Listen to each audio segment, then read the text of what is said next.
श्री गुरु ब्रह्मा महिमालेक शरण। श्री गुरु ब्रह्मा महिमालेक शरण। श्री गुरु ब्रह्मा महिमालेक शरण। गुरु कृपा यूट्यूब चैनल तरफरु आपण मानकु स्वागत जनाई आरंभ करने को जाउछि मासिक राशिफल। एही राशिफल आरंभ करने पूर्वरु आपण मानकु मोर विशेष अनुरोध, जेउ माने प्रथम करी आमर एही चैनल को आसीछंती से माने गोटिए सब्सक्राइब करंतु ओ पाखरे आसुथिबा बेल आइकन को दबाई दियंतु, जहा द्वारा कि आमर जेउ समय रे वीडियो अपलोड हेबो सर्वप्रथमे आपणक पाखरे पहुंची पारिबो। आपण मानकु एही ठारे मु कहि रखुची, जेउ मानकर विवाह विलंब हेलानी, बहु चेष्टा करी सेमानकर विवाह होई पारु नाही, किंबा कौनसी ठारे आपण चाकरी करी मध्य हैरान हेउछंती, चाकरी सकाशे आपण बारंबार चेष्टा करी मध्य फेल हेउछंती, सेमानकर जन्म तारीख, जन्म समय और जन्म स्थान निम्न रे जेउ मेल आईडी दिया जाइछि सेई मेल आईडी रे ताहा प्रेरण करंतु। आम्बे ताहा गणना करी आपण मानकु जणाई देबो। आसंतु एबे जानिबा 2025 मसिया नवेम्बर मासरे सिंह राशि रो मासिक राशिफल। एही सिंह राशि राशि चक्रर पंचम राशि। एही राशि रो अधिपति हेले रवि महाग्रह ओ रवि महाग्रह मध्य यही सिंह राशि त्रिकोण अधिपति। सिंह राशि सकाशे मास आरंभरु रवि ग्रह तृतीय रे रहिछंती। राशि अधिपति होइतिबारु तृतीय रवि अधिक बलवान हेबे, किंतु दुर्भाग्यर विषय जे रवि नीच घरे रहिछंती, अर्थात तुला राशि रे अछंती। तथापि तृतीय रवि प्रत्येक दिगरु आपनको शुभ फल देबो। एही समय रे आपनको वरदान सदृश फल मिलिबो। आपनकर आय पूर्वरु जहा थिला ताहा 2 गुण रे परिणत हेबा किछि असंभव नुहे। आपनक प्रत्येक कार्य रे सम्मान मिलिबो, प्रशंसा भी मिलिबो। आपनक शरीर रे शक्ति वृद्धि हेबो। जेउ कार्य करिबा को चाहिबे तही रे आपनको स्वाधीनता मिलिबो। पूर्वरु जेउ शत्रु माने आपनक पछे पछे लागिथिले सेमाने आपनकर पराक्रम देखि भयरे आत्मगोपन करिवे। आपनक मानसिकता सक्रिय रहिबा द्वारा शक्ति वृद्धि हेबो, पारिवारिक शांति मिलिबो, स्वास्थ्य उत्तम हेबो, आपनकर बल और पराक्रम वृद्धि हेबो। व्यवसाय करुथिबा व्यक्ति माने आशा ठारू अधिक लाभवान हेबे। जेउ माने चाकरी करूछंती सेमाने तळ पाहियारे जदि थांती सुदा सेमानकु ऊपर ऑफिसर माने आदर करिवे ओ पाखको डाकी बहुत गुरुत्वपूर्ण कार्य आपनको कराइबाकू कहिबे। आपण मध्य से कार्य करी उच्च प्रशंसित हेबे।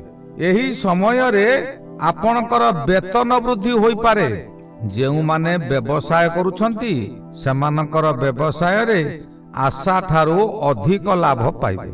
अचानक आपनकर व्यवसाय वृद्धि होई जिवो। एही समय रे आपनकर किछि धन संचय मध्य हेबो। पूर्वरु करितिबा ऋण एही समय रे आपण परिशोध करि पारिबे। छात्र छात्री माने मन देई विद्या पठन करिवे ओ परीक्षा रे उत्तीर्ण मध्य हेबे। मासर 16 तारिख ठारू रवि महाग्रह चतुर्थ को जिवे, अर्थात चतुर्थ रवि अशुभ फल देबे। एही चतुर्थ रवि भ्रमण समय रे बहुत गुड़िए विपद आपनक उपरु आनिबो। आपण गोटे किछि भाबिबा पूर्वरु अचानक विपद मारी आसिबो। परिवार मध्य रे मातांकर शरीर विशेष असुस्थ रहिबो। स्वामी होउंतु किंबा स्त्री होउंतु असुस्थता कारणरू आपनकर मनमालिन्य मध्य घटी पारे। जेउ कार्य सहजरे हेउथिला ताहा बहु कष्ट हेबो। शेष रे निराश हेबाकू पड़िबो। आपनकर बंधु माने आपनकू विरोध करिवे। आपण जहा कहिबे से कथा को बंधु माने ग्रहण करिवे नाही। କିମ୍ବା ଆପଣଙ୍କ ପରିବାରର କୌଣସି ସଦସ୍ୟ ମଧ୍ୟ ଗ୍ରହଣ କରିବେ ନାହିଁ। ଏହା ଫଳରେ ବାଦ ବିବାଦ ସୃଷ୍ଟି ହେବ। ମଙ୍ଗଳ ଗ୍ରହ ଏହି ସମୟରେ ଚତୁର୍ଥରେ ଭ୍ରମଣ କରୁଛନ୍ତି। ଚତୁର୍ଥ ମଙ୍ଗଳ ବହୁ ଅଶୁଭ ଫଳ ଦିଅନ୍ତି। ଚତୁର୍ଥ ଗୃହ ହେଉଛି ମାତୃଗୃହ। ଏହି ମାତୃଗୃହରେ ମଙ୍ଗଳ ଥିବା ସମୟରେ ମାତାଙ୍କର ଦେହ ଖରାପ ହେବ। ଏହି ସମୟରେ ଆପଣଙ୍କର ଯଦି ପୂର୍ବରୁ ଜମିବାଡ଼ିରେ କୌଣସି ଗଣ୍ଡଗୋଳ ଥାଏ, ସେ ଗଣ୍ଡଗୋଳ ଅଧିକ ହେବ। ଫୌଜଦାରୀ ମାମଲାରେ ଆପଣ ଦଣ୍ଡିତ ହୋଇପାରନ୍ତି। ଆପଣଙ୍କର ଖାଦ୍ୟଜନିତ ପେଟ ରୋଗ ମଧ୍ୟ ହେବ। ଆମାଶୟ ରୋଗ ହେବା କିଛି କଷ୍ଟ ନୁହେଁ। ଆମାଶୟ ରୋଗ ମଧ୍ୟ ହେବ। ସ୍ୱାସ୍ଥ୍ୟ ହାନି ହେବ। ଆପଣଙ୍କର ମଥା ବିଚଳିତ ହୋଇଯିବ। ଚାକିରି ଯେଉଁମାନେ କରୁଛନ୍ତି ସେମାନେ ସତର୍କ ନ ରହିଲେ ତାଙ୍କର ଚାକିରି ଚାଲିଯାଇପାରେ। ପୂର୍ବରୁ ଯଦି ପ୍ରତ୍ୟେକ କାର୍ଯ୍ୟରେ ଆପଣ ଅହଙ୍କାରରେ କରୁଥିବେ, ତେବେ ସେ ଅହଙ୍କାର, ସେ ଦର୍ପ ଏହି ସମୟରେ ସବୁ ଭାଙ୍ଗିଯିବ। ଆପଣଙ୍କର ବହୁତ ଗୁଡ଼ିଏ ଶତ୍ରୁ ଏହି ସମୟରେ ହେବେ। ଆପଣ ବହୁ ସ୍ଥାନ ବୁଲି ବୁଲି ବହୁ ବ୍ୟକ୍ତିଙ୍କୁ ସାକ୍ଷାତ କରିବେ। କିପରି ଆପଣଙ୍କର ଭଲ ହେବ ସେହି ଦିଗରେ ଆପଣ ଚେଷ୍ଟା କରିବେ। କିନ୍ତୁ ଅର୍ଥ ହାନି ହେବ ସତ, କୌଣସି ଅର୍ଥ କାର୍ଯ୍ୟରେ ଆସିବ ନାହିଁ।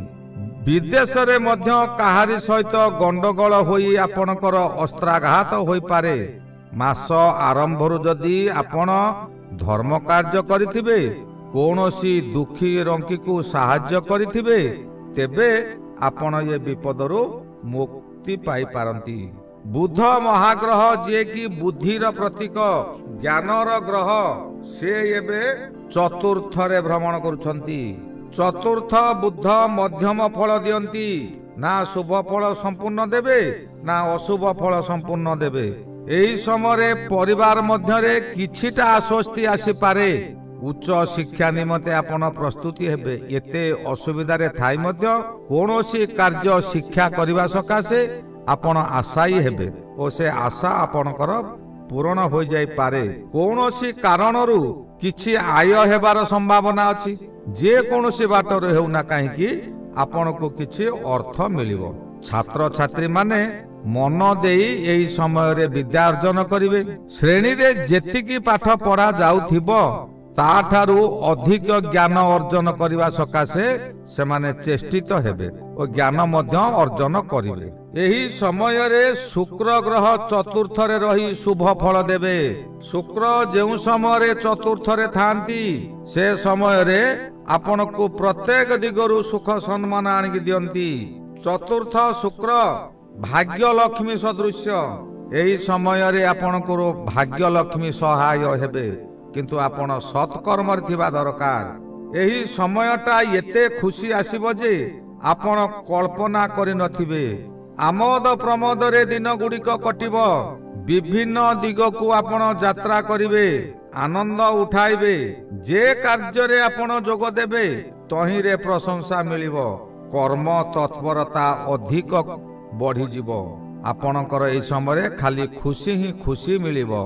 କିନ୍ତୁ ଆପଣ ସତର୍କରେ ଥିବା ଜରୁରୀ, ସତରେ ରହିବା ଜରୁରୀ। ଏହି ସମୟରେ ବୃହସ୍ପତି ମହାଗ୍ରହ ଦ୍ୱିତୀୟରେ ଭ୍ରମଣ କରୁଛନ୍ତି। ଦ୍ୱିତୀୟ ଘରେ ବୃହସ୍ପତି ଗୋଚରରେ ଭ୍ରମଣ କରୁଥିବା ସମୟରେ ଅତି ଶୁଭ ଫଳ ମିଳେ।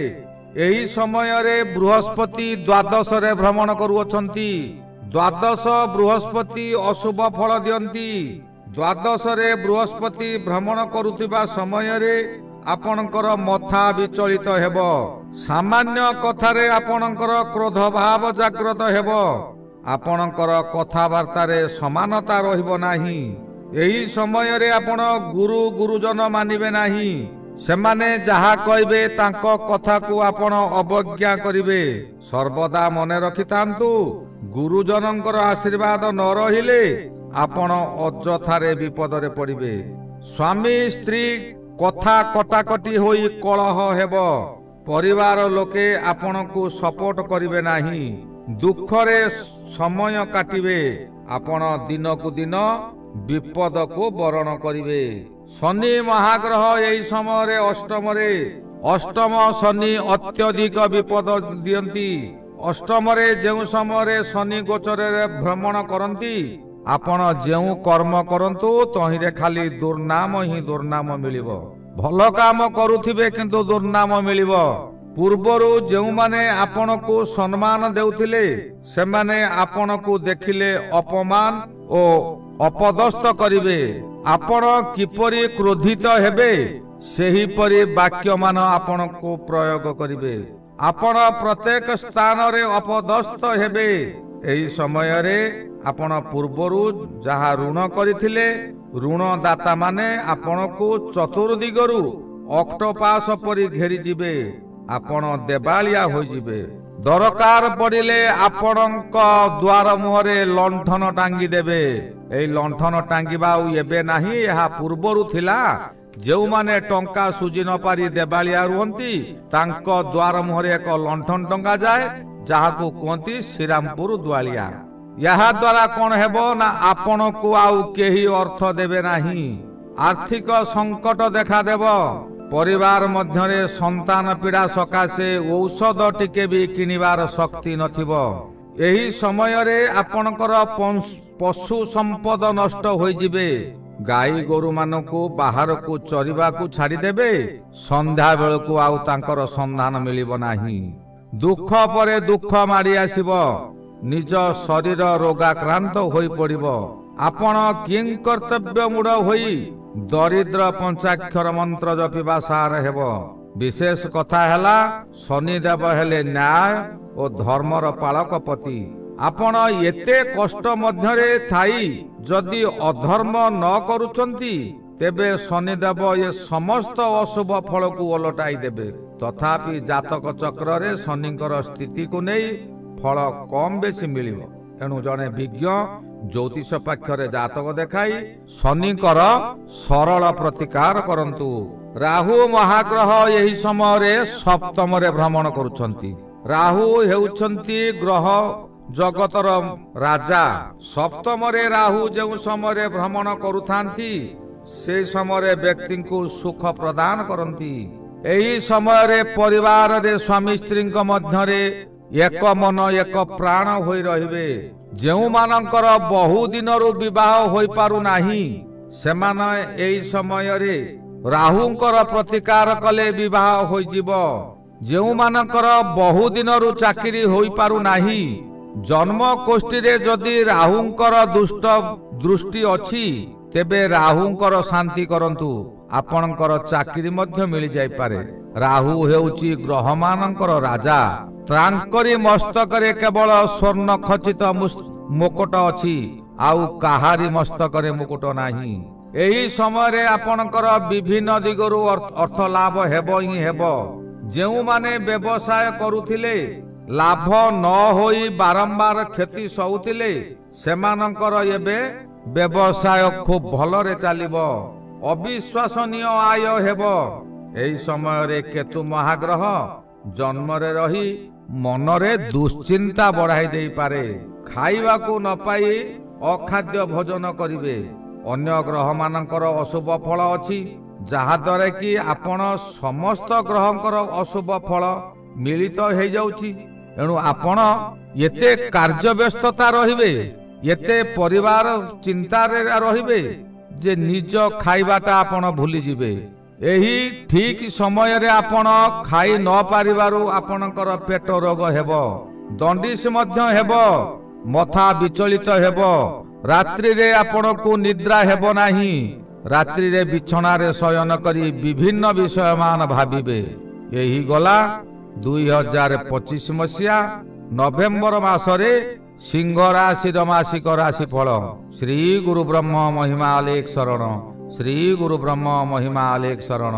ଶ୍ରୀ ଗୁରୁ ବ୍ରହ୍ମ ମହିମା ଆଲେଖ ଶରଣ।